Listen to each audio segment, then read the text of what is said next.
Hey all, Dominic here again, welcome back to another video, and today I'm actually going to be doing an audio rant, which is about my thoughts on Russell T Davies returning as the next showrunner. Now I know I'm somewhat late on this because it's been about 2 weeks since the news was revealed, but I did want to share my thoughts about it and, talk about it, so I do. So, obviously, what are my thoughts about this news? Like, what do I think? Overall, I'm actually excited and somewhat intrigued, so I am, about Russell T Davies returning as the next showrunner after Chris Chibnall. And I'm looking forward to seeing what his vision is going to be for the programme. What's he going to do? Who's going to be the 14th Doctor? Who's going to be the companions?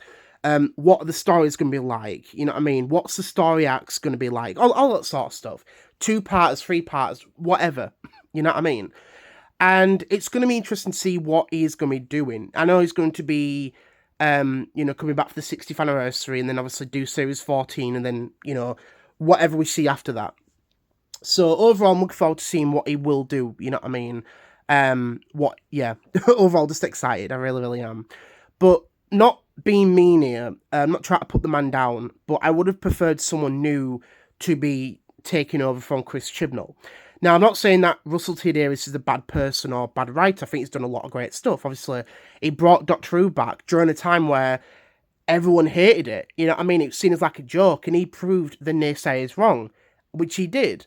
And he made it very, very popular. He really, really did. And it's obviously still going on to this day. But he's also written a lot of great stuff as well, obviously after doing, Doctor Who. I know he did Years and Years, he did It's a Sin, and he's done all sorts of different things after that. And obviously I know he did Torchwood, Sarah Jane Adventures, and all sorts, which is, again, is really, really good. But I would have loved to seen someone new, I think, to see their vision of the programme. And I know some people might say, well, Dominic, that new person might have, brought the programme down. It might have, continued, downhill after that, which I don't think it would have. But I think it's just interesting to see people's vision, like new people's vision to Doctor Who. But even with that, I'm still looking forward to seeing what Russell T Davies will be bringing. I really, really will. Because obviously, we'll have to wait and see what his stuff is going to be like in the 60th anniversary. I do agree his stuff's going to be good. It really, really is. Like I said, he wrote Doctor Who for like 4.5 years. So, yeah, so there is potential for, more goodness to come out of Doctor Who again. And I do think that. But surrounding the announcement, it has somewhat overshadowed the upcoming series. Because obviously, a lot of people I know have been waiting for Series 13 news for quite some time.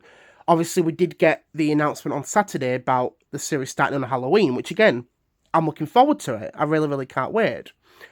But it somewhat made people excited for the 60th anniversary and Series 14, rather than Series 13 and specials, because of it being Russell T Davies.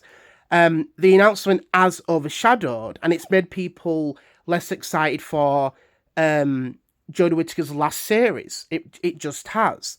Now, I'm not saying that Series 13 is going to be bad. I think a lot of people are still looking forward to it. But you've got to realise a lot of people have not enjoyed the current era, and that's just how it is. And I understand if you don't like it, that's fine. If you do like it, that's fine. We've all got different opinions, and obviously we all respect each other with our own opinions, and that's a good thing. With me, I'm still looking forward to the new series when it does air in like 3 weeks. Obviously, I can't wait. But it has made me think of a bit of an interesting incident that happened quite some time ago with Doctor Who, which is Scream of the Shalka. Now, the reason why I bring this up is because Scream of the Shalka was given the same treatment. It really, really was.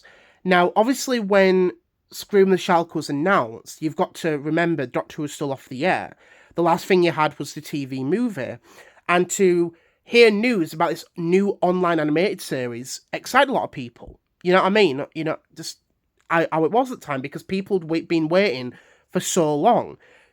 So, yeah, obviously it was exciting news. This brand new Doctor Who, it's animated, it's online, Richard E. Grant is the new Doctor. People were really excited. But then 2 months later, the BBC revealed that Doctor Who was going to be coming back as a live-action series. which again excited a lot of people.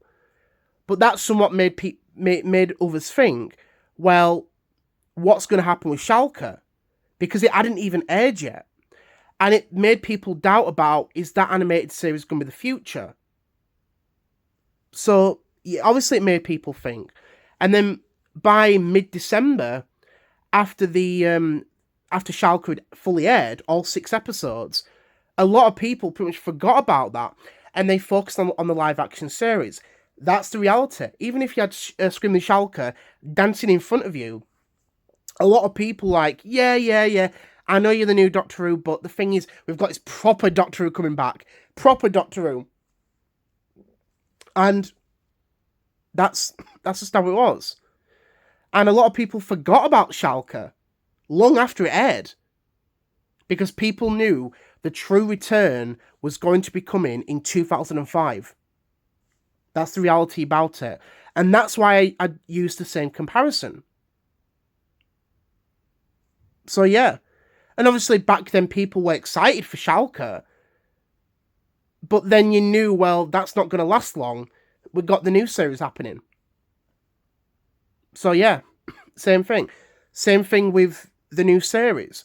There were a lot of people who were excited, but a lot of people like, okay, we can get this era over. Series 13, specials next year.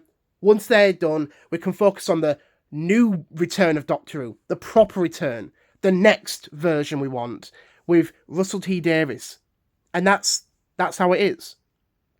It really is. I do agree there'll be some people who will look back on the 13th Doctor's era in the far future and they think, do you know what? There's some good episodes in there. I should have given them a proper chance, but I never did. And I can imagine that happening. That's just what's going to happen. Because after next year, once we have the centenary episode over, a lot of people are going to forget about Jodie Whittaker and are going to focus on the next actor or actress playing the 14th Doctor. You know what I mean? Just the reality. It really, really is. But even with that, I'm still looking forward to Series 13 starting, the 2022 specials, and whatever we get in the future with the 60th anniversary and Series 14 and whatever we get after that. So overall, looking forward to it. It's going to be interesting to see Russell T Davies, bring that, goodness back to Doctor Who. Hopefully, I think he will. But with the current era we've got, obviously Jodie Whittaker is still the Doctor. Looking forward to, what we get with the next 9 episodes. Obviously, I know Series 13 is 6 episodes. And then we're getting 3 episodes next year. So, overall, looking forward to seeing what we get for the future of Doctor Who. That's a good word in my book, and I can't wait. I really, really can't. So I just want to say thank you all for listening. Hope you enjoyed the video. For any of you, I'd love to hear your thoughts about it. Are you excited about the news? Are you not bothered? Do you not care? Or are you just going to wait until whenever it comes or back on? So, yeah. So I'd love to hear your thoughts about that. So thank you all for listening. I'll see you all later. And Alex will be back on Friday. Bye all.